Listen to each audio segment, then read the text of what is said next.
아슬아슬 하더라고요. 얘기를 들어보니까. 예. 근데 예수님은 뭐라고 그래요? 예수님께 침을 뱉고 그분의 얼굴을 가린 다음 주먹으로 치면서 알아맞혀 보아라 하면서 놀려대기 시작했다. 시종들도 예수님의 뺨을 때렸다. 이 욕먹는 걸 넘어서요, 수치감을 겪은 거예요, 예수님. 그런데도 예수님 어떻게 해요? 다 참으시잖아요. 다 참으셔요. 우리 성당 활동하면서 조금만 나 비난하고 헐뜯는 사람이 있으면 그거보다 수십 배 더 강한 어조로 상대방 비난해요. 제일 열받는 게 나 때리는 게 누군지 모르고 맞는 거야. 그렇죠? 제일 열받는 게 나 누가 욕하는지 모르고 욕만 떠돌아다녀, 성당에. 그게 제일 열받는 거예요. 그 누군지 알면 쫓아가고 한판 할 텐데 누군지를 알아야지. 이게 헛소문이 그렇게 무서운 거, 헛소문이. 예. 예수님 그냥 때리는데도 그냥 그걸 참죠. 아마 내가 그런 입장에 놓였다면 난 속 터져 죽었을지도 몰라요. 심지어 시종들, 종들도 예수님의 뺨을 때려요. 종들도. 예수님 묵묵히 참으시죠. 놀랍지 않으세요? 여러분들 자식 때문에 속상한 적 많아요, 적어요? 자식 때문에 속상한 적 많죠? 내가 지난번에 이 잠비아에 이제 그 자카란다 농장 꾸민다고 설계사 두 분하고 그 포크레인 사장님을 보냈어요. 근데 그 포크레인 사장님이 내가 혼배해 준 사람이야. 근데 나하고 동갑인데 45에 결혼을 했어요. 45에 37살짜리 예쁜 섹시하고. 근데 내가 혼배를 해주면서 제일 걱정인 게 신랑도 나이가 너무 많고 신부도 나이가 너무 많은 거예요. 그래서 혼배를 해주면서 내가 그랬어요. 제발 애들 셋 낳는 게 내가 소원이다. 내가 혼배를 해주면서 간절하게 기도를 했어요. 근데 딸을 둘을 낳아갖고 온 거예요, 벌써. 그래서 이제 잠비아 갔다가 이제 보고하러 온다고 이제 부인하고 이제 딸 둘을 데리고 왔어요. 내가 맛있는 거 사준다고 읍내 나갖고 이제 막, 이제 설계사들하고 이렇게 그것도 이제 맛있게 먹는데 애들이 아빠를 너무너무 좋아하는 거, 아빠를. 너무너무 아빠한테 두 명이 매달려갖고 떨어지지 않아. 1살, 3살짜리라는데 그냥 막 떨어지진 않더라고. 부럽더라고요. 근데 문제는 뭐냐면 나한테 그러는 거예요. 그 정사장이 나한테 그러는, 신부님, 얘네들이 나를 그냥 이렇게 매달려갖고 내가 그냥 저 신부님 맛있는 거 먹지도 못하고 내가 이렇게 힘들다고. 그래서 내가 한마디 했어요. 누가 놔달라고 그랬어? 아니, 걔들이 놔달라고 그런 적 있어? 지들이 좋아갖고 늙어갖고 결혼해갖고 둘씩이나 낳고. 그러니까 지들이 좋아갖고 낳았으면 책임을 져야지. 얘네들 때문에 힘들다는 게 말이랑 돼?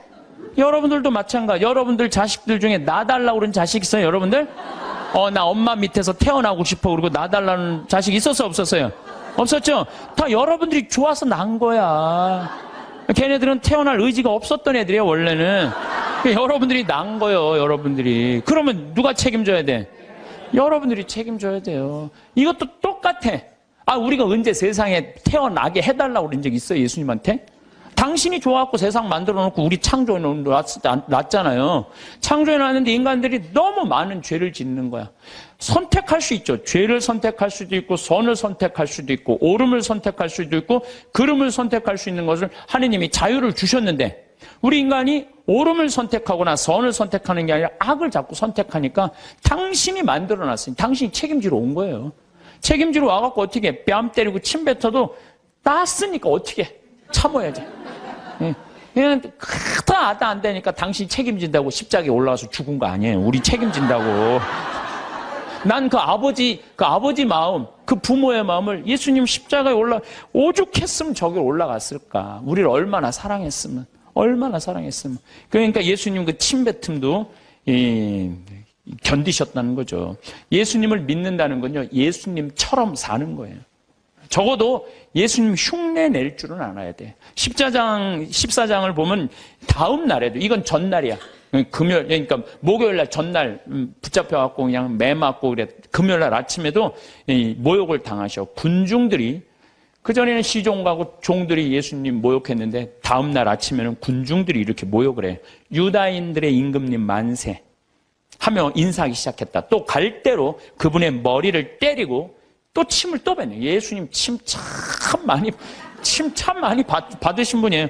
침을 뱉고서는 무릎을 꿇고 예수님께 절하였다. 조롱하는 거죠. 그렇게 예수님을 조롱하고 나서 자주색 옷을 벗기고 그분의 겉옷을 입혔다. 그리고 예수님을 십자가의 못박으로 끌고 나갔다. 분명 이 군중 가운데는 예수님 일주일 전에 예루살렘에 입성할 때 빨마가지를 흔들고 호산나 호산나 주님의 이름으로 오시니 찬미 받으소서 이렇게 환영한 사람도 분명히 있었을 것 그 안에. 근데 일주일 만에 배신한 거, 일주일 만에. 그러니까 여러분들 인생 살면서요, 나 욕하고 누구 배신하잖아요? 그 모든 누구도 이해하지 못할 때 성당에 가서 예수님만 쳐다보세요. 예수님만 보면 예수님 입장하고 내 입장하고 어쩜 이렇게 똑같으냐. 동병상련. 어쩜 이렇게 똑같을까? 그러면은요, 예수님의 그 깊은 성심을, 깊은 마음을 이해하실 수 있습니다. 근데 문제는 우리가 살아가면서 사람한테 너무 의지하다 보면 이런 수치한 모욕, 배신을 겪을 수 있어요. 그러니까 사람은요, 물론 사람을 사랑하지만 사람만 온전히 믿으면요, 우리 인간이 실수해요. 우린 누굴 믿어야 돼? 예수님을 믿어야 돼. 예수님한테 마음을 많이 빼앗기는 사람들은요, 욕 조금 먹는다고 분노하지 않아요. 근데 사람한테 온전히 모든 걸 투신하는 사람은요, 이게 사람들한테 배신을 당하면요, 주체할 수가 없는 거예요. 누구도 다 배신해도 배신하지 않을 분이 한 분 계시잖아요. 예수님. 예수님 생각만 하면 우리가 이겨낼 수 있다는 거죠. 나는 이렇게 미움의 원인이라도 제공하지만 예수님은 무슨 미움의 원인을 제공하셨겠어요? 예수님은 대통령이 되려고 하지도 않았고 돈을 벌려고도 안 했어요. 집 한 채 없으셨던 분이에요. 예수님이야말로 집 한 채 없이, 그리고 왕권을 탐하지도 않고 사랑하려고 온 분이야. 사랑하려고. 가난하고 병든 사람들, 외로운 사람들 친구로 오신 분이죠. 그런데도 사람들이 죽어라 이렇게 합창을 했죠. 예수님은 그런 사람들을 상대로 해서 목에 핏대 올리면서 상대하지 않았어요. 그저 묵묵히 견뎌내셨어요. 여러분들, 나한테 험담하는 사람, 나한테 나쁜 소문 내는 사람, 어때요? 그런 사람들하고 싸우면 여러분들 어떨 것 같아요? 더 평화로울 것 같아요? 화는 내면 낼수록 해결이 돼요? 일이 더 커져요? 커져요. 제일 좋은 건 무시하는 거예요, 무시. 그런 사람들. 오늘 내가 식사하면서 여고생이 헛소문이 학교에 퍼졌대. 그러니까 이 헛소문에 죽는 사람들 정말로 많아요. 헛소문에. 그래서 사람들이라는 게 참 그런 문제가 있는 것 같아요. 자, 그렇다면 우리 인간이 참 죄를 짓고 살아요. 게으르고 나약하고 그 다음에 시기심 많고 죄를 져. 나 같은 죄인도 용서받을 수 있나요? 여러분들 인생 살아오면서 정말로 누구한테도 얘기하기 부끄러운 죄들이 있으시죠? 저는 많아요. 누구한테도 얘기하기 부끄러운 죄들 참 많아요. 근데 나 같은 죄인이 과연 용서받을 수 있느냐? 나 같은 죄인도 과연 용서받을 수 있을까? 저는 예수님이 요한복음 8장에 보면 간음한 여인 얘기가 나요. 그거를 읽으면은요, 굉장히 위로가 많이 돼요. 이 여자가 현장에서 잡혔어요. 2000년 전에 하는 거하고 지금 하는 거하고 이건 질이 달라요. 지금은 너무 쉬운 일이지만 2000년 전에는요, 하는 게 쉽지가 않아요. 그 다음에 당시 이스라엘 사람들은 어떻게 했느냐면은 다 여자들은 다 가리고 눈만 내놨어. 눈만 내놨어. 그러니까 어떻게 생겼는지도 뭐 눈만 보고도 간음을 한 거예요. 눈만. 이 여자 무지하게 예뻤던 여자예요. 그것만 보고도. 그러니까 이 온몸을 다 가려요. 지금도 이스라엘 사람들이 눈만 이렇게 내놓고 다녀요. 눈만. 저 동네 사람 왕래도 없는데 이 여자가 붙잡힌 거예요. 그러니까 예수님은 간음에 대해서 단호하셨어요. 만약에 너희들이 이 우명한 생각으로 여자를 쳐다보면 누나를 빼라고 그랬어요. 그 정도로 예수님, 나는 참 그 성서가 너무 괴로워요. 난 그 성서에 의하면 내 누나는 한 6,000개는 빼, 6,000개.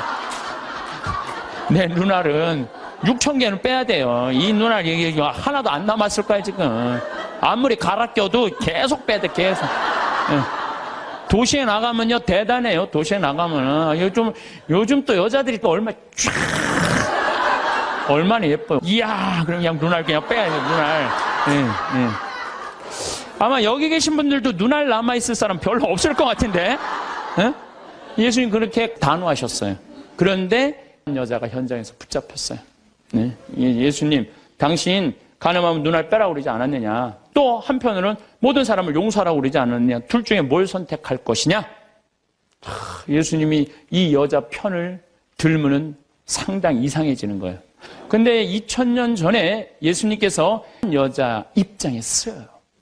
그래갖고 너희 중에 죄 없는 사람 먼저 이 여자를 돌로 쳐라. 난 이 여자 입장 이해한다 이거예요.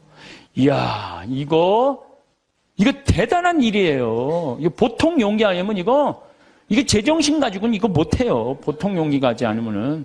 근데 예수님은 그 여인을 감쌌던 거예요. 그 여인을. 그냥 하나둘 떠나가니까 예수님이 너 죄를 묻던 사람이 다 어디 갔느냐? 주님, 하나도 없습니다. 다 떠났습니다. 근데 그 다음 말이 더 기가 막혀요. 그들이 네 죄를 묻지 않았다면 나도 네 죄를 묻지 않겠다. 그러니까 여기 계신 분들, 예수님은요, 우리를 그만큼 사랑하시는, 우리 나약한 인간, 쓰러질 수밖에 없는 인간, 부족한 인간임을 인정하시는 거예요. 그러니까 충분히 우리 인간을 인정하고 이해하고 계신 분이 예수님인 거죠. 그러니까 그 예수님한테, 여러분들은 그 예수님을 사랑하면요, 막 가슴이 막 설레고 막 기쁘고, 끝도 한도 없는 사랑을 갖고 침뱉음을 안 겪나, 십자가에 그냥 올라가서 그냥 우리들을 위해서 돌아가시지를 않나. 대단하잖아요. 그러니까 혹시 여기 계신 분들, 나 같은 죄인도 용서받을 수 있나? 용서받을 수 있어요. 진심으로 주님께 용서 청하면. 그리고 삶이 변해야죠. 사람은요, 근데 저는 요즘 우리나라 문화에 조금 안타까운 게 뭐냐면은, 한 번 잘못하면 죽일 놈이야. 다시는 회복할 수가 없어. 우리나라 사회가 그래요. 한 번 잘못하면. 근데 교회는, 주님은요, 한 번 잘못해도 다시 용서 청하면은요, 기회를 주세요. 너무너무 좋죠? 여러분들 성당 잘 나온 거예요. 성당 잘 나온 거예요. 근데 더 기가 막힌 거는 요한복음 4장에 사마리아 여인 얘기. 사마리아 여인, 예수님이 이제 이 유다에서 예루살렘에서 성전을 막 둘러엎어요. 성전을 둘러엎고 막 채찍으로 그러니까 사람들이 예수님을 죽이려고 그래요. 그러니까 그 한바탕 하고 이제 갈릴레아, 예수님 본 활동 문제인 갈릴레아로 가려고 그러는데 사마리아 동네 들어가면은요, 더럽다고. 그래서 이렇게 갈릴레아 요르단강으로 올라가든지 바닷가로 올라가요. 근데 예수님은 돌아가기 귀찮았나 봐요. 그냥 가로질러 그냥 가요. 가로질러. 그러니까 가다가 시카르라는 동네에 가고 정오쯤 목이 마르셨어요. 그래갖고 이제 우물에 딱 이렇게 앉아 계셨어요. 근데 우물이라는 공간은 누구의 공간이에요? 남자들의 공간이에요? 여자들의 공간이에요? 여자들의 공간이에요. 그 우물가에는 남자들이 가는 게 아니에요. 근데 이 남자인 예수님 우물가에 다 남자하고 여자는 정부는 다 어디서 나냐? 우물가에서 다 나는 거예요. 정부 우물가. 갑돌이하고 갑순이도 우물가에서 뭐 이렇게 해갖고 엄마 이러지 마세요. 이러다가 다 정부 난 거 아니에요. 예? 그러니까 남자가 하여튼 우물가 간다. 이거 별로 좋은 게 아니에요. 근데 우물가에 앉아 계신 거야. 그 자체가 별로. 사마리아에다가 시카르라는 동네 남자가 우물가에 앉아 이거 아주 장면이 안 좋은 거예요. 근데 정오에 여자 하나가 물동이를 일고 물을 탁 뚫어 나와요. 이 여자도 문제가 많은 여자예요. 왜 문제가, 요 장면 하나만으로도 문제가 많아. 왜? 이 사마리아라는 게 굉장히 더워요. 덥기 때문에 낮에 물 뚫어 나오는 여자는 없어요. 물은 언제 뚫어오냐면 새벽이나 밤중에 뚫어 나와요. 새벽이나 밤중에. 근데 이 여자는 새벽에 뚫어 나올 수가 없는 여자야. 밤중에도 뚫어 나올 수 없는 여자야. 아무도 안 나오는 정오에 나올 수밖에 없는 여자예요. 문제가 많은 여자죠. 네, 문제가 많은 여자예요. 그래갖고 이제 물을 딱 뚫어놨는데, 이게 또 남자고 여자가 이제 우물가에서 만난 거잖아요. 근데 예수님 먼저 말을 걸어요. 나한테 물 좀 한 잔 줄래? 희약가시를 거는 거예요, 나한테. 나한테 물 좀 한 잔 줄래? 그러니까 이 여자가 당장에 뭐라 그래요? 당신은 유대인이고 나는 사마리아 여자인데 어떻게 나한테 말을 거느냐? 그렇게 얘기를 해요. 너무 황당한 거죠. 그랬더니 예수님이 뭐라 그러냐면, 네가 내가 누군 줄 알면 네가 나한테 물 달라고 그랬을 거다. 아니 당신 뭐 두레박도 없는데 어떻게 물이 있느냐? 네가 알지 못하는 내 마르지 않은 샘이 있다. 그걸 좀 저한테 줘라. 이렇게 얘기를 해요. 그러니까 예수님이 그럼 남편 좀 데리고 와라. 그랬더니 난 남편이 없다고 여자 딱 잡아 떼는 거예요. 그랬더니 예수님이 뭐라고 그러냐? 그래, 너는 5 남자하고 살았는데 그것도 네 남편이 실질적으로 아니고 지금 사는 그 남자도 네 남편은 아니지. 이 여자 깜짝 놀라는 거죠. 자기가 5 남자하고 살았던 걸 아니까. 예. 거기다가 이제 예수님이 계속 말을 하는 거예요. 그 성서를 보면은요, 예수님이 이렇게 사람하고 이렇게 길게 말하지 않아요. 근데 하여튼 이 요한복음 4장 오늘 집에 가서 한번 읽어보세요. 얼마나 긴지. 그러니까 이 여자를 붙잡고 무지하게 오랫동안 수다를 떨고 계신 거 지금. 쉽게 말하면 무지하게 수다를 오래 떨고 계신 거야. 그러더니 이제 앞으로는 예루살렘에서 예배하거나 그리짐산, 야곱의 우물 그리짐산에서 예배하는 그런 시대는 끝났다. 이제 정말로 마음으로 예배하는 하나님은 어디나 계시고, 막 구원에 대해서도 얘기하고 예배에 대해서도 얘기를 하네. 그러니까 이 여자가 동네로 가요. 동네로 가갖고 우리가 찾던 구세주를 뵀다, 내가. 그래갖고 이 여자 사람들을 데리고 와요. 데리고 오면서 사람들이 예수님하고 얘기를 하다가 이 여자 마리아는 우리 눈으로 직접 봐서 이분이 구세주임을 우리가 확인했다, 이렇게 얘기를 해요. 다시 말해서 신약 성서에서 첫 여제자가 누구냐면 바로 이 사마리아 여자예요. 첫 여제자가. 파견한 거 아니에요. 동네 갖고 사람들 데리고 온 거 아니에요. 근데 여러분들 생각을 해봐. 이 여자가 5 남자하고 살았던 여자야. 그러니까 이혼을 5번 한 거예요. 6번째 이 남자하고 사는 여자예요. 이 여자 이뻤겠어, 안 이뻤겠어요? 여러분 5번 정도 결혼할 정도면요 이뻐야 돼요. 이뻐야 돼. 그렇잖아요. 굉장히 예뻤을 거예요. 근데 여러분들 성당에서 이 생각을 해봐요. 신부님, 우리 성당에서 6번째 남자하고 살던 여자가 성당을 나왔어. 그것만 해도 여러분들 대단한 이슈가 될 것 같아요, 안 될 것 같아요?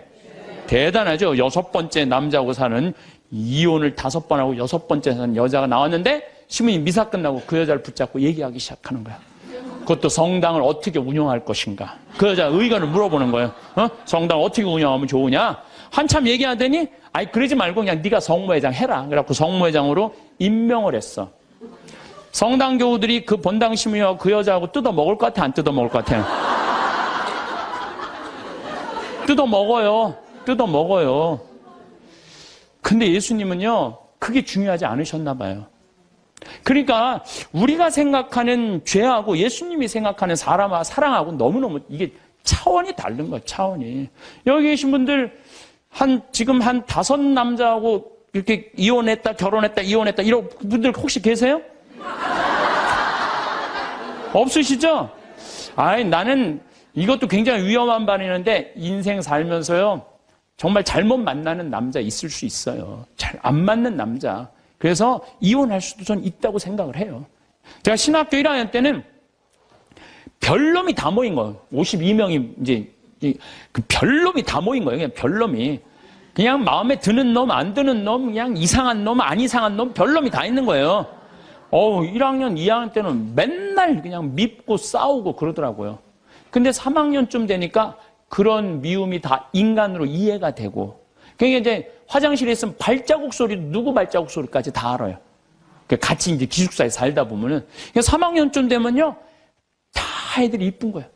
다 마음에 드는 거예요. 신학생활이 너무 재미나. 얘를 만나도 좋고, 쟤를 만나도 좋고, 그럼 마음에 안 드는 놈들은 거의 다 나갔고, 또 신학교를. 우리가 52명이 들어갔는데 27명이 나갔으니까, 그 중에 마음에 드는 놈들만 거의 남아 있었던 거죠. 그러니까 얘를 봐도 좋고 쟤를 봐도 좋고 다 좋은 거야. 신학교 생활이 너무 재밌는 거예요. 사랑하는 사람이 많으면 많을수록요, 우리가 즐거워요. 저는 이곳 생태마을 우리 직원들은 나를 어떻게 생각하는지 몰라도 나는 직원들이 다 이뻐요. 모든 걸 뿌리치고 여기 와갖고 기숙사 하면서 나하고 같이 농사 짓고 사는 직원 얼마나 고마워요. 그냥 직원들 보면 기분이 너무너무 좋아요. 직원이 마음에 안 들면은 사실은 사는 게 즐겁지 않잖아요. 근데 직원이 다 이뻐. 만나는 사람마다 다 좋고. 그러니 신나죠. 사는 게 즐거운 거죠. 일은 20년 동안 기다리고 있고. 은퇴하고 나면 또, 요즘 커피숍 그거 생각을 많이 해요. 바리스타를 배워갖고 어떻게 해야 되겠다.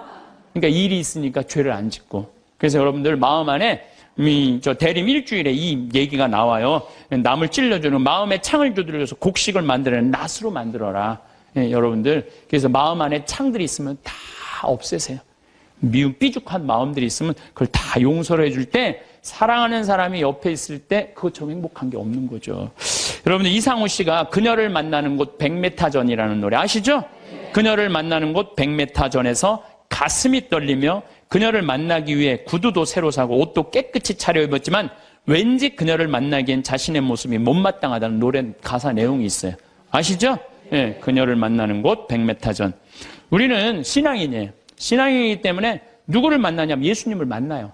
예수님을 잘 만나려면 내 마음 안에 미움이 없어야 돼요. 내 마음 안에 분노가 없어야 돼. 내 마음 안에 욕심이 없어야 돼.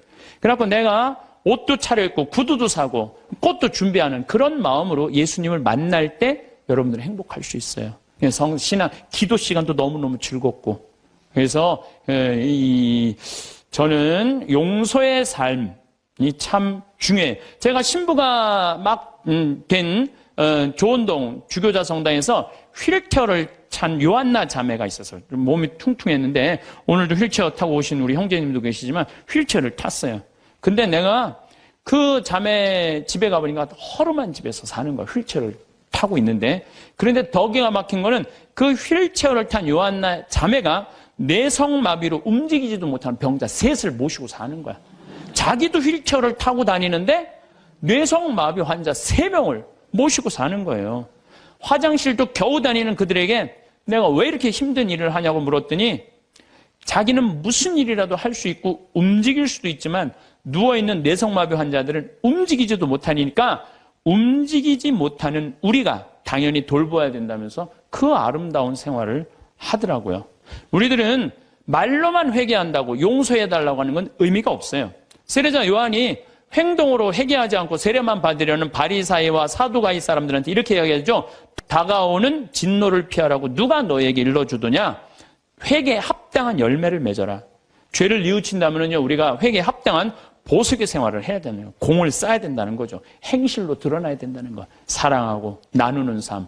특별히 우리 교우들은 세상에 살다 보면 참 미운 일이 많아요. 자식, 남편, 형제, 친척, 나 사기치는 보이스피싱, 미워할 놈들이 너무 많아요. 참. 그래서 저는 교우들한테 생활의 단순함이 참 필요한 것 같아요. 생활이 좀 단순해. 너무 많은 일을 하다 보면요, 이게 죄를 많이 져요. 생활이 단순한 게 참 필요해요. 여러분들 평화를 원하세요? 네. 평화를 원하면요, 용서하셔야 돼요. 저는 예수님께서 계속 사랑해라, 용서해라, 사랑해라, 용서해라 그러다가 결정적으로 마지막에 평화를 주노라 그래요. 이게 언제 평화를 주느냐 하면은 예수님 침뱉음 다 당하고 때리고 뺨 맞고 십자가 못 박혀서 다 죽었어. 죽고 난 다음에 3일 만에 부활하세요. 3일 만에 부활했을 때 예수님이 제자들을 처음 만나요. 3일 만에. 제자들은 어떤 상태? 스승 배신하고 다 도망간 상태 아니야. 다 도망가고 배신하고 스승은 죽었다고 생각했을 때 마음이 지극히 불안했어. 배신, 그 3년을 따라다니던 스승을 배신했단 말이야. 예수님이 3일 만에 부활하셔서 첫 인사가 니네들 왜 나 배신했어? 내가 죽었다 살아난다는 건 니네들 안 믿었어? 이렇게 얘기하지 않아요. 평화를 비노라. 평화를 주노라. 평화는요, 여러분들 언제 찾아오는 거냐면 그 모든 폭풍이 다 지나가고 누릴 수 있는 게 평화예요. 평화. 그래서 나는 여기 여러분들 지금 우리 평창 생태마을에 오셨지만은 제가 요즘 참 많은 평화를 많이 누려요. 저도 인생을 살면서 질곡, 막 폭풍, 별걸 다 겪었죠. 근데 요즘은요, 그 모든 걸 떠나서 이게 마음이 정말 평화로운 거예요. 여러분 여기 마당에 아침에 탁 이렇게 강 내려가는 걸 보고 앉았으면요, 그렇게 행복해요. 아, 예수님이 이 평화를 얘기하는구나. 그냥 마음 안에, 저는 지금 마음 안에 미워하는 사람이 정말로 없어요. 예전에는 많았어요. 참. 예전에는 많았어요. 근데 그런 단계들이 다 어느 정도 지나고 난 다음에 내가 이제 평창에 들어와서 산 지 10년이 됐어, 10년. 그러니까 10년 동안 인연이 있었던 많은 사람들이 이제 떨어져 나가고 사연이 있었던 많은 사람들이 떨어져 산속에서 여기 한번 마음 먹고 올라오면 하루가 걸리잖아요. 그러니까 웬만한 사람들은 거의 못 와요. 그러니까 사람을 덜 만나고 또 좋은 사람들만 만나니까 평화로운 거예요. 아, 예수님이 부활하고 난 다음에 내가 너희에게 평화를 비노라. 그게 바로 이거구나. 미움, 분노, 증오 다 떠나고 난 다음에 예수님이 마지막에 십자가에서 부활하고 성취한 게 뭐다?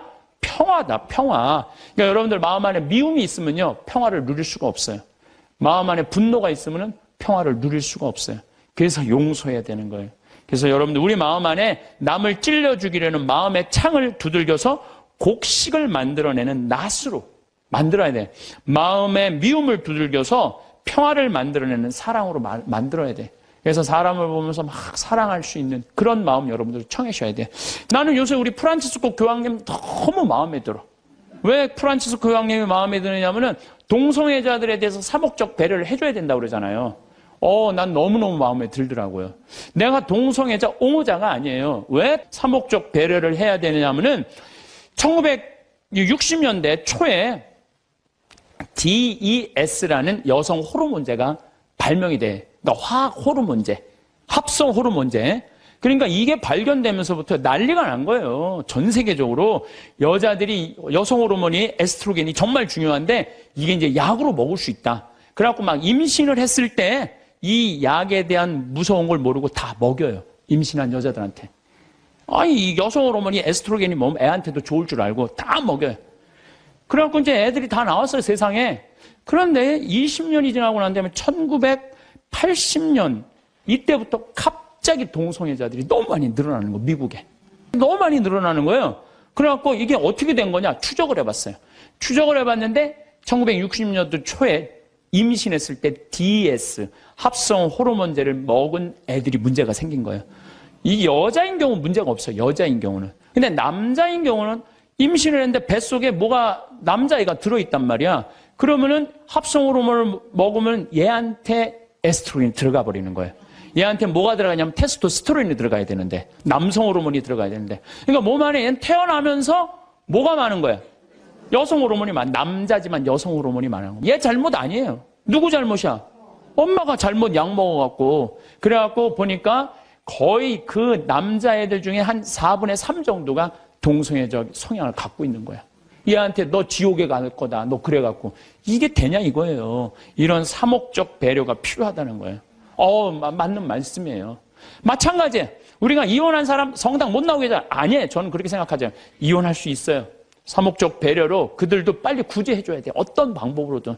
그래서 하느님 앞에서 정말 신앙생활 할 수 있도록 해줘야 돼요. 예수님은 5번째 산 여자하고도 하늘나라 얘기를 했는데 여기서 구원의 대상에서 제외될 사람이 몇 명이나 될 것 같아요? 다 구원받을 수 있는 거 다. 그래서 저는 이렇게 이 요한복음 4장을 묵상하면서 우리 예수님께서 우리 인간을 얼마나 사랑하는지 그 깊이를 헤아릴 수가 없어. 헤아려서 너무나 많은 사랑을 갖고 계신 분이야. 그러니까 여기 계신 분들 중에 나 같은 사람이 과연 성당 일을 할 수 있을까? 나 같은 사람이 과연 주님의 일을 할 수 있을까? 내가 이런 위선자가 아닐까? 아니에요.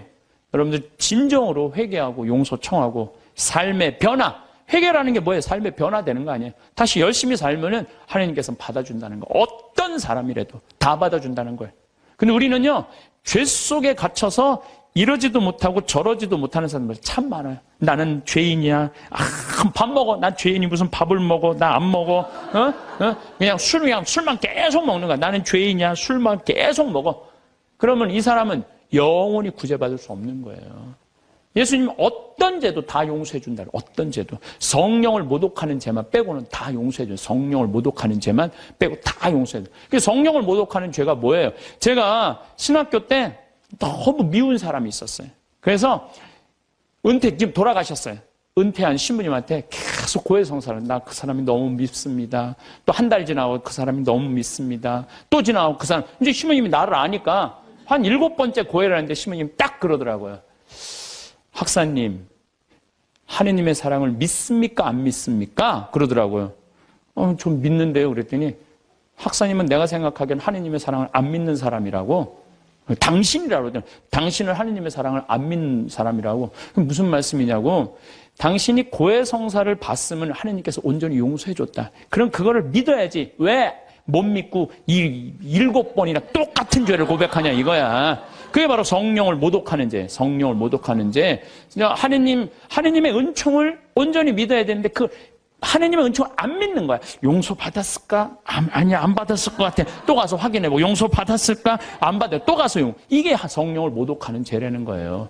나도 보좌 신부 때 고해성사를 이렇게 이쪽에서 고해성사를 줬어. 그러고 다 사죄를 해줬어. 근데 이쪽에 문 열면 이쪽 여자가 여기 와서 또 하는 거예요. 고해성사를.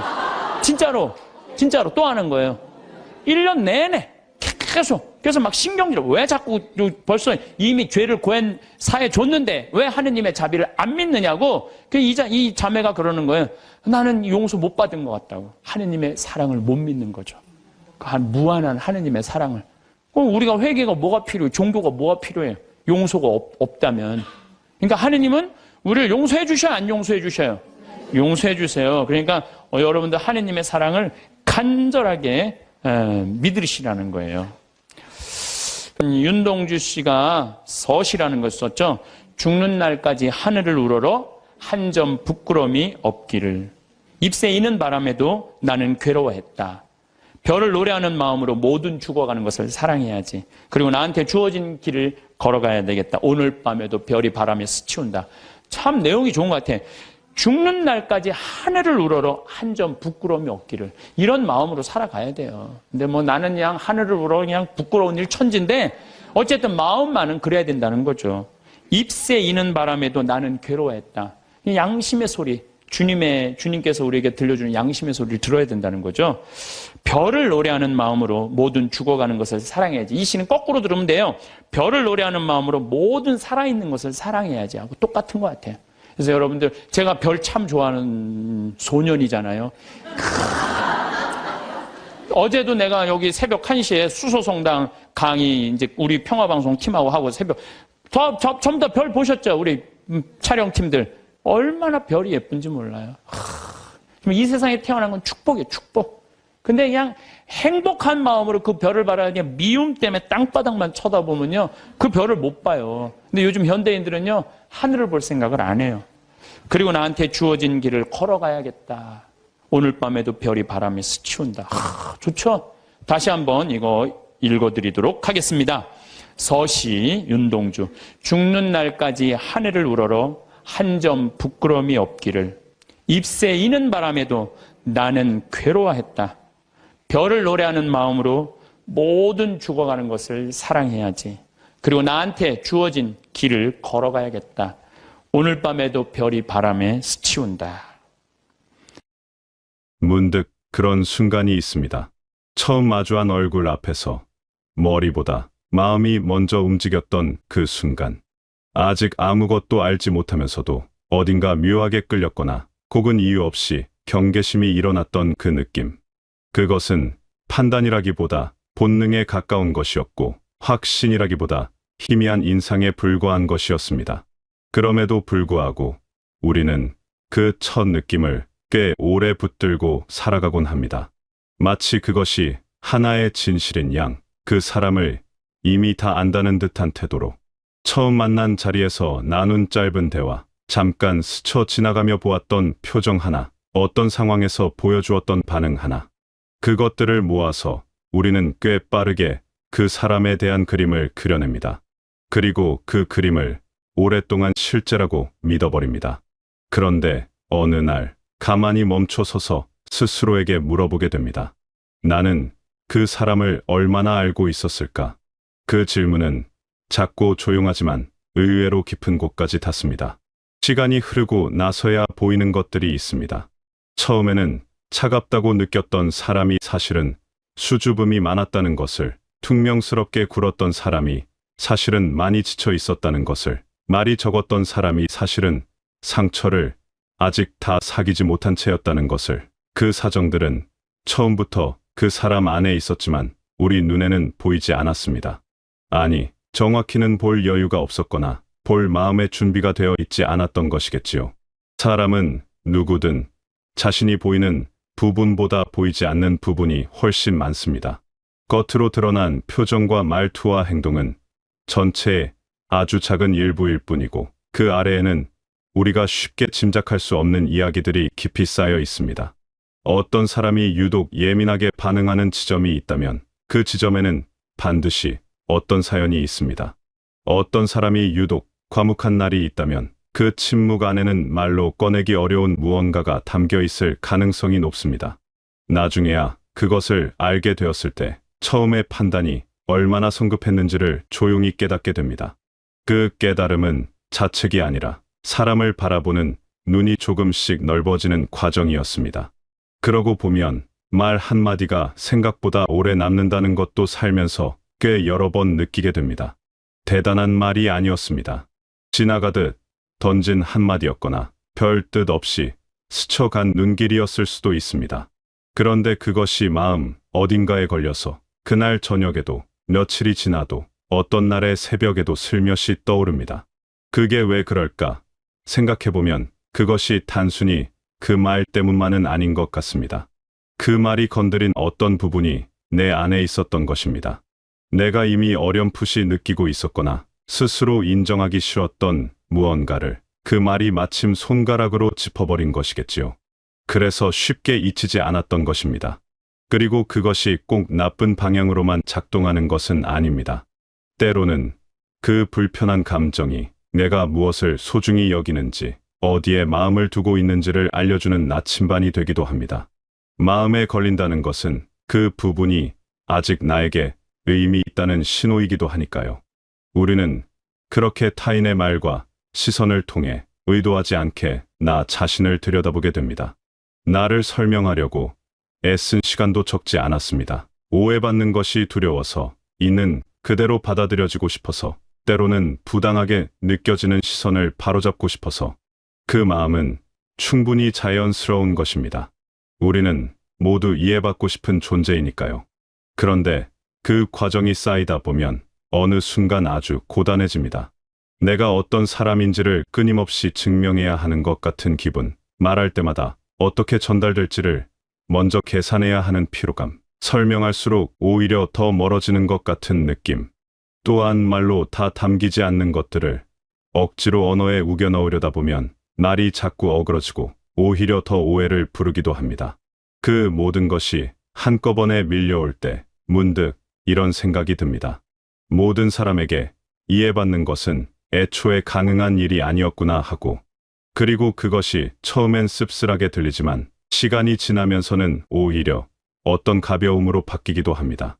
모두에게 맞출 수 없다는 사실이 굳이 모두에게 맞추려 하지 않아도 된다는 허락처럼 느껴지기 시작하는 것입니다. 끝난 일인데도 자꾸 생각나는 장면들이 있습니다. 분명히 지나간 일인데 마치 아직 끝나지 않은 것처럼 마음속에서 살아 움직이는 것들. 그때 다르게 말했더라면, 그때 그 자리를 피했더라면, 그때 조금 더 용기를 냈더라면. 그런 생각들은 대개 한밤중에 찾아오고, 낮에는 잠잠했다가도 어떤 비슷한 상황이 되면 또 슬그머니 고개를 듭니다. 이것은 미련이나 후회만은 아닙니다. 그것은 어쩌면 그 일이 우리에게 여전히 무언가를 말하고 싶다는 신호일 수 있습니다. 아직 정리되지 않은 감정이 있다는 것, 그 감정이 아직 충분히 느껴지지 않았다는 것. 어떤 감정은 충분히 느껴지고 난 후에야 뒤로소 자신이 있어야 할 자리로 돌아갑니다. 그것을 너무 빨리 봉합하려 하거나 이미 지난 일이라며 강제로 덮어버리면 이상하게도 더 오래 남는 것 같습니다. 쉽게 정리되지 않는 감정에는 억지로 뚜껑을 덮어두기보다 그저 잠시 함께 앉아 있어 주는 것이 더 나을 때도 있습니다. 흘러가야 할 것들은 억누르지 않고 두었을 때 오히려 더 자연스럽게 흘러가더라는 것을 살면서 조금씩 배우게 됩니다. 그런데 이상하게도 타인에게는 너그럽게 대하면서 정작 자신에게는 훨씬 엄격했던 순간이 많았습니다. 같은 실수를 두고도 다른 사람이 했다면 괜찮다고 했을 것을 내가 했을 때는 그렇게 쉽게 넘어가지 못했습니다. 왜 그랬을까요?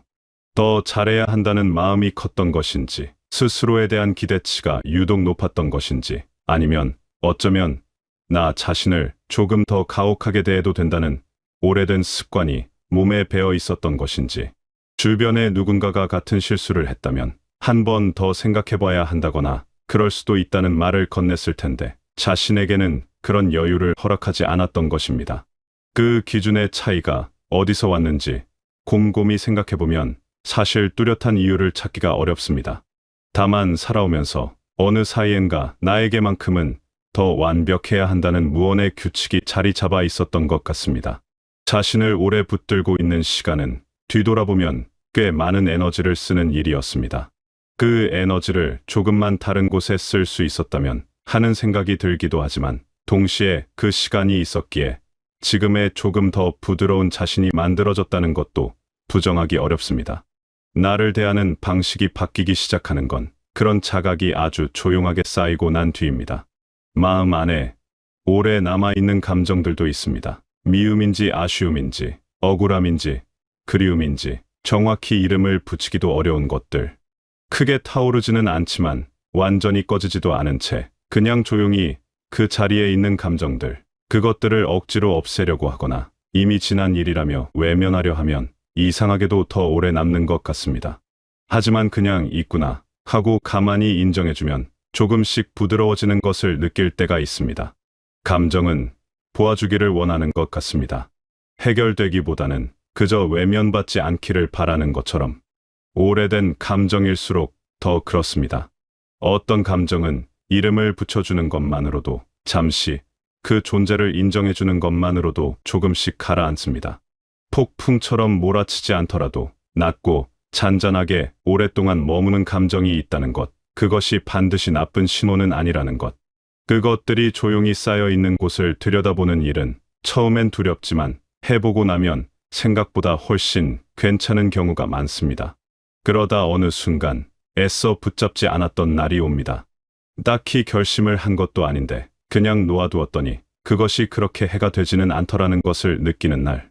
해결된 것은 없었습니다. 그 일이 사라진 것도 그 감정이 완전히 풀린 것도 아니었습니다. 그런데도 어딘가 덜 무거워진 느낌이 들었습니다. 꼭 다 붙들고 있지 않아도 된다는 것, 꼭 다 해결하고 나서야 앞으로 나아갈 수 있는 것은 아니라는 것. 완전히 정리되지 않은 채로도 하루는 시작되고 햇빛은 들어오고 밥은 먹어야 하고 그러다 보면 또 하루. 내가 유튜브를 통해서 그걸 들었는데 너무너무 연주를 잘하더라고요. 이 사람은 자기 죽었다가 아니 무슨 무당이 갔다 오거나 뭐 이런 사람이 갔다 오면 무당도 무시할 건 안 되죠. 여러분들 무당도 신 내림 받은 무당은요 무시하면 안 돼요. 강신무들은요 무당 무시하면 안 돼요. 그 사람들은 뭔가 있는 거예요. 그들의 세계가 있는 거야. 이게 그냥 옛날에는 뭐 우리 교회만 나와 이게 아니야. 이제는 이게 인간한테 있는 영적인 기운은요 그 상관없는 거예요. 어쨌거나 하여튼 이 사람 연주하는 걸 들어보니까 내가 너무너무 아름답더라고. 우리 가톨릭 안에도 벼락 맞아 죽은 사람 있죠.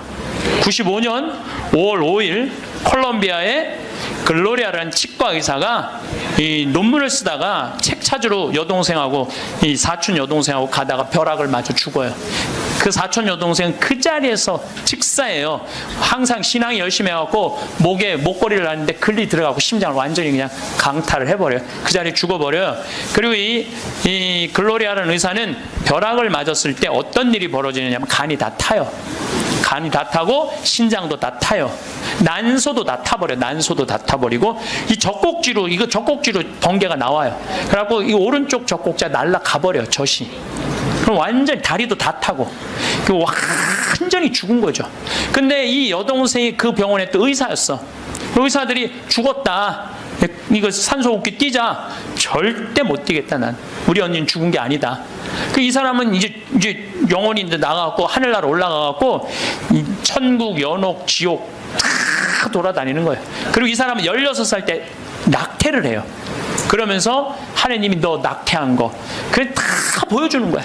그냥 자기가 살아생전에 자기는 막 맨날 그냥 미용하고 막 옷 엉덩이 뭐 이런 것만 신경 쓰던 여자예요. 성당도 열심히 다니긴 했지만은 그거보다는 세상 일에 더 많은 매력을 가졌던 여의사예요. 예쁘고 그 천국 지옥 연옥. 근데 이제 뭐 이 사람은 하늘나라에서 이제 여행을 다 하는데 이제 살았느니 죽었느니 그러는데 일주일이 지났을 때 시골의 농부 하나가 미사 참여를 할 때 얼마나 열심히 하냐면은 주머니에 10,000페소, 5,000페소가 있을 때 10,000페소는 하느님한테 봉헌하고 5,000페소로 빵을 사서 먹는 정말로 착한 사람이에요.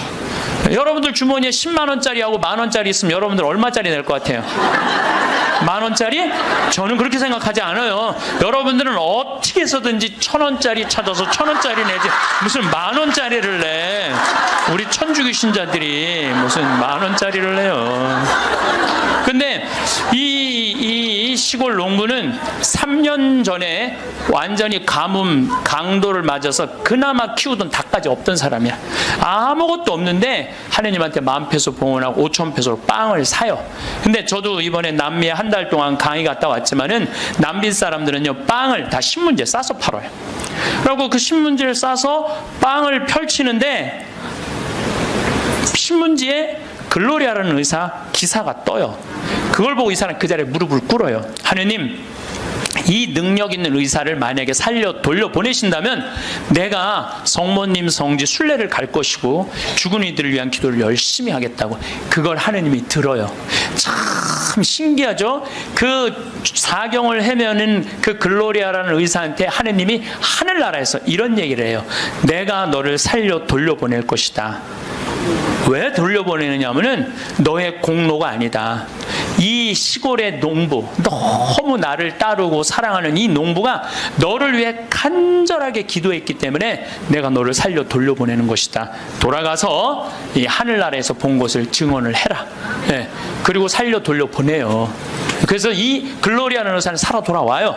그런데 한 일주일이 지나고 다리는 너무 피가 안 돌기 때문에 잘라야 된다고 그러는데 이 사람은 살아 돌아와서 간도 재생이 되고 난소도 재생이 되고 신장도 재생이 되고 다리도 다 재생이 돼요. 그래갖고 애까지 또 낳아요. 정말 애를 하나 더 낳아요. 그리고 지금은 온 세계에 다니면서 자기가 벼락마저 죽고 난 다음에 살아 돌아와서 하늘나라 경험 얘기한 걸 다 얘기를 해주는 거예요. 여러분들, 우리 죽은 이들을 위해서 기도하는 거 우리 가톨릭 교회의 가장 아름다운 전통 중에 하나예요. 그거를 모든 성인의 통공을 믿는다고 그러죠.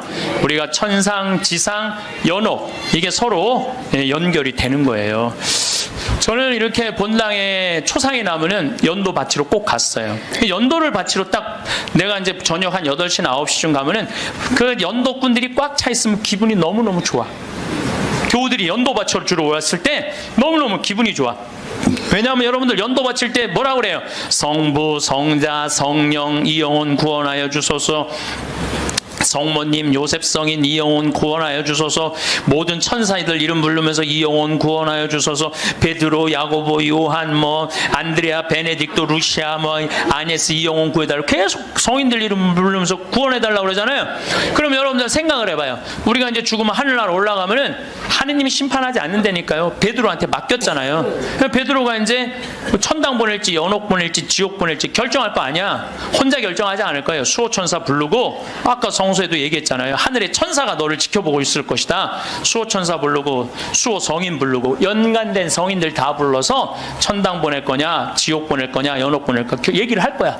근데 밑에서 계속 이름 불러대면 성인들이 회의하다 뭐라 그럴 것 같아요? 야, 우리 이름 이렇게 불러대는데 웬만하면 올려 보내자 그냥. 그게 바로 연도의 효과예요. 연도의 효과. 그래서 여러분들 본당에서 세상 떠나는 교우들이 연도 났다 그러면은 시간 내서 꼭 가서 술을 먹으라는 것도 아니고 그냥 잔치밥을 먹으라는 것도 아니에요. 그냥 여러분들 가서 연도 바쳐주는 거 최고의 선물이에요. 네. 제가 지난 봄에 우리 교구에 젊은 신부님 엄마가 돌아가셔서 61에. 근데 그 엄마가 나 한참 병 모으고 비누 공장 할 때 많이 도와줬던 엄마야. 송탄 본당 자매님인데. 그 내가 또 너무 우리 생태마을에서 그 아들은 지금 유학 가 있는데 우리 생태마을에서 같이 나오고 일도 많이 하고. 그래서 내가 사순식에 인천교구에서 사순 피정을 해주고 저녁 주일날 밤 9시에 송탄 장례식장을 갔어요. 갔는데 사순식이면 신부들이 얼마나 피곤해. 하루 종일 성사 주고. 그런데도 그 9시에 그 엄마를 위해서 신부들이 30명이 모여 있더라고요.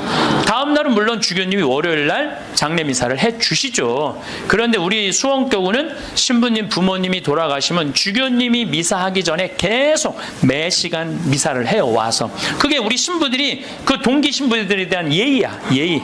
그래서 매 시간. 그러니까 수백 명이 우리 수원교가 한 450명 되니까 수백 명이 와서 미사를 해주는 거야. 근데 그날도 내가 이제 마침 주례를 하게 돼갖고 미사를 주례를 하는데 하늘나라에서 회의하는 소리가 들리더라고요.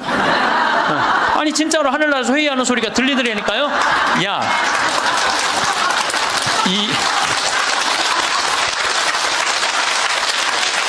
이번 분은 대단한 분인가 보다. 이거 신부들이 수백 명이 이렇게 미사를 봉헌하니 이번 분은 그냥 묻지도 따지지도 말고 올려보내라.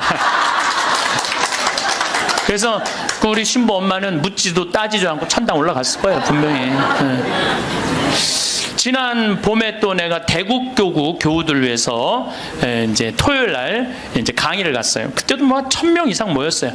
근데 10시, 오전 10시 강의인데 저는 항상 어디든 2시간 전에 도착을 해요. 강의 2시간 전에 도착을 해서 미리 이제 밥을 먹어요. 근데 이제 밥 먹을 때는 이 옷에 튀면 안 되니까 항상 사복을 먼저 입어요. 사복을 입고 허름한 청국장 찌개집, 아침에 청국장 찌개집을 들어가서 찌개집을 딱 들어갔는데 아주 멋있게 생긴 노신사가, 머리가 하얀 노신사가 나를 딱 보더니 눈이 점점 커지는 거야. 그러니까 나를 아는 거지. 나를 아는데 내가 또 근데 이제 로만 칼날 아내니까 진가민가 했나 봐요. 그렇다고 내가 가사 걷고 저는 황창현 신부입니다 이렇게 할 수가 있나. 그냥 아시는 걸로 끝나는 거죠. 그래서 앉아갖고 이제 그 노신산 먼저 밥이 나왔어요. 근데 밥을 독특하게 드시더라고. 밥이 나왔는데 밥 몇 숟갈을 한 몇 알을 떠더니 뚜껑에 딱 올려놓더니 잠깐 이러더니 밥을 먹기 시작하더라고. 독특하다. 저건 개신교법도 아닌데, 독특한 우리 천주교법도 아니고. 그래서 이제 나도 이제 밥이 나와갖고 이제 난 이제 성호를 이제 긋고 이제 밥을 먹으려고 이제 사복을 입었어도 성호를 닦으니까 성호를 그니까 그때서 그 노신사가 이렇게 말하는 거예요. 혹시 황창현 신부님이시냐고? 그래서 나 황창현 신부 맞다고. 그랬더니 자긴 불자라는 거예요. 불자인데 신부님 행복 특강을 돈도 안 내고 너무 잘 본다는 거야. 어쩜 이렇게 젊은 신부가 모르는 게 없냐고.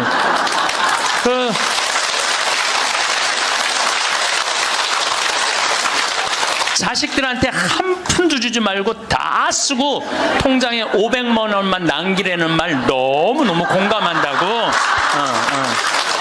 너무 고맙다고 그러더라고요. 그래서 감사합니다. 그리고 이제 내가 그분이 불자라는 말을 들었을 때 밥을 왜 몇 알을 떠놓고 뚜껑에 올렸는지 알아요. 영혼밥 떠놓은 거예요. 영혼밥. 네, 아까 내가 사자밥 말씀드렸죠.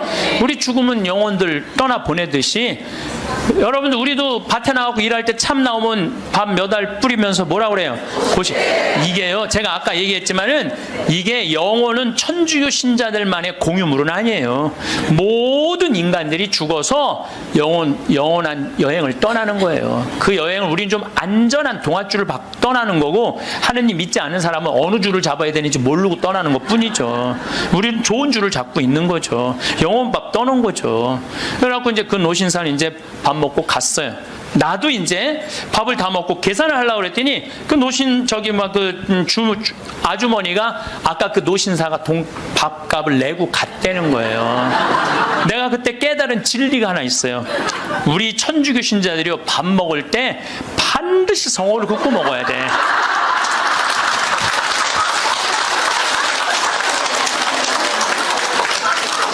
그래야지 뭔가 얻어먹는 게 있는 거예요, 여러분들. 성호를 꺼야지. 내가 지난달에도 우리 생태마을의 부관장 신부들하고 내가 또 신학교 보낸 신부들하고 여행을 같이 갔어. 단풍 여행을 갔어. 단양이라는 곳을 갔는데 전심에 이제 신부들 꽤 많았죠. 능이버섯 찌개를 시켰어요. 우리들 많이 시켰어요. 그래서 이제 다 나와갖고 야 우리 기도하고 먹자 그랬고 성호를 딱 끊는데 저쪽에서 아저씨 하나가 오더니 황 신부님이냐고 그러더라고. 그렇다고 그러니까 자기 성당 안 다니는데 신부님 강의 너무 재밌게 보고 있다고. 밥값은 내가 내겠다. 그래서 이 성호 걷는 게 진짜 중요해. 성호 걷는 게.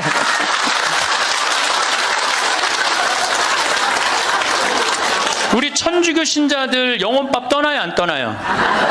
떠나요. 왜 안 떠나요? 여러분들 영혼밥 떠나요. 우리 식사후 기도 때 뭐라 그래요? 전능하신 하나님 베풀어 주신 모든 은혜 감사드리나이다. 주님의 이름은 찬미를 받으소서 이제와 영원히 받으소서. 세상을 떠난 모든 교우들이 천재자비하심으로 평화의恩식을 얻게 하소서. 이게 영어 기도문에 없어요. 내가 영어로 식사 전후 기도 하거든요. 없어요. 영어. 한국에만 있는 기도문이에요. 영혼들을 위한 기도. 참 좋은 기도문이에요. 그러니까 이게 연옥 영혼들이요 다른 나라 사람들 천주교 신자들 밥 먹을 땐 쳐다도 안 봐. 근데 누구 밥 먹을 때만 기다려? 한국 천주교 신자들 밥 먹을 때만 기다리고 있는 거예요. 그 영혼밥 한번 얻어 먹어보려고. 근데 우리 천주교 신자들이 얼마나 못됐는 줄 알아요? 식사 전 기도는 해, 그나마. 근데 식사 후 기도하는 신자가 거의 없어요. 그냥 일어나는 거야. 얼마나 영혼에서 황당하겠어요. 연옥에서. 여러분들 이제 식사 후 기도하세요. 꼭 하세요. 우리 애들이 항상 영혼들을 위해서 기도해야 돼. 또 묵주기도 끝에 뭐라 그래요? 예수의 우리 죄를 용서하시며 우리를 지옥불에 소구하시고 연옥 영혼을 돌보시며 가장 버림받은. 여러분들 이게 1917년 파티마 성모님이 루시아 프란치스코 히아친트한테 부탁한 거예요. 왜? 연옥 영혼들이 너무 불쌍한 영혼들이 많으니까 너희들 기도해라고. 그러니까 저는 요즘 이렇게 이 죽음 강의를 준비하면서 장례차가 지나가면은요, 천주교 신자, 개신교 신자, 불교 신자 가리지 않아요. 가리지 않고 성호 커요. 성호 걷고 하느님 저 영혼 구원해달라고 좀 기도해요. 네. 나는 도저히 이해가 안 가는 종교단체가 있어요. 우리 교회에 나와야만 구원받는다고 얘기하는. 근데 그 몇 명이냐면 14만 4천 명에 속해야만 구원받는다고. 난 이해가 안 가요. 여러분들, 하느님이 그것도 2000년 역사상 대한민국의 고교회 14만 4,400만 명만 구원하려고 당신 아들 죽였겠어요? 온 인류의 하느님을 이렇게 째째하겠어요? 구원하고 싶어 하세요. 만약에 14만 4,400만 명만 14만 4천 명만 구원하려고 그러면 나는 예수님 그럴 것 같아. 14만 4천 명 구하려고 그러면 예수님이 이랬을 거야. 야 베드로야 네가 죽어라. 그거 14만 4천 명. 예수님은요 모두를 구원하시기 위해서 십자가 지신 거예요. 그래서 하늘나라는 활짝 열려 있는 거예요. 불교에는요 4대 보살님이 있어요. 관세음보살, 지장보살, 보현보살, 문수보살이 있어요. 관세음보살은 이 세상에 자비를 베푸는 보살이에요. 근데 지장보살님은 저 지옥에 단 한 명이라도 있으면은 자기는 성불하지 않겠다고 그러는 보살님이에요. 그러니까 우리는 지옥에 가면 천국에 못 가잖아요. 근데 불교는 또 달라요, 우리하고. 그러니까 지옥의 마지막 한 명까지 구원하겠다는 게 그 보살님의 마음인 거야. 나는 그 보살님이 너무 마음에 들어. 너무 마음에 들어. 이게 난 하느님의 마음이라고 생각 들어요. 하느님의 마음. 그러니까 여러분들도 모든 사람들이 구원받을 수 있도록 항상 기도하셔야 돼요. 여러분들은 구원받을 것 같아요? 안 받을 것 같아요? 여러분들 구원받아요. 적어도 이 시간 강의 듣겠다고 여기 나와서 앉아있는 여러분들은 구원받아요. 아니 내가 여러분들 천당 간다는 확신 있으면 행복하지 않겠어요? 행복하죠? 아니 내가 이제 막 죽을 때가 다 됐어. 근데 싹 하느님이 와갖고 한 일주일 전에 귀에다 대고 너 축하해, 너 천당이야 이렇게 얘기하면 행복할 것 같아? 안 행복할 것 같아요? 행복하겠죠? 근데 이거를 누구한테 하느님이 하냐면 프란치스코 성인한테 해요. 프란치스코 성인한테 나타나갖고, 프란치스코는 굉장히 빨리 돌아가시잖아요. 40대 초반에 돌아가시잖아요. 하느님이 와서 너는 연옥의 벌을 면한다. 바로 천국이다. 그랬을 때 프란치스코 성이 너무 행복하고 일주일 동안 밥을 안 먹었다는 거야. 너무 행복해서. 나도 지금 하느님이 오늘 저녁에 와갖고 창현아 너 천당이야. 너 우리 인사발령 신부들 인사발령 굉장히 기다려지거든요. 저야 평창에 있으니까 인사발령이 별로 없으니까. 그래도 신부들 인사발령 굉장히 기다려져. 그 인사발령 때 가고 싶은데 너 거기야라고 얘기하면 신부들이 얼마나 좋겠어요. 근데 우리 마지막 인사발령 너 천국이야. 마지막 인사발령. 근데 마지막 인사발령이 너 지옥이야. 그러면 어떻게 될 것 같아? 어떻게 될 것 같아? 가슴이 철렁하죠. 여러분들은 구원 받으세요. 예수님은요 마테오복음에 지옥 얘기 그렇게 많이 안 하세요. 마테오복음에 천국 얘기는 37번 하고 지옥 얘기는 13번밖에 안 해요. 다른 복음에는 아예 지옥이 거의 없어요.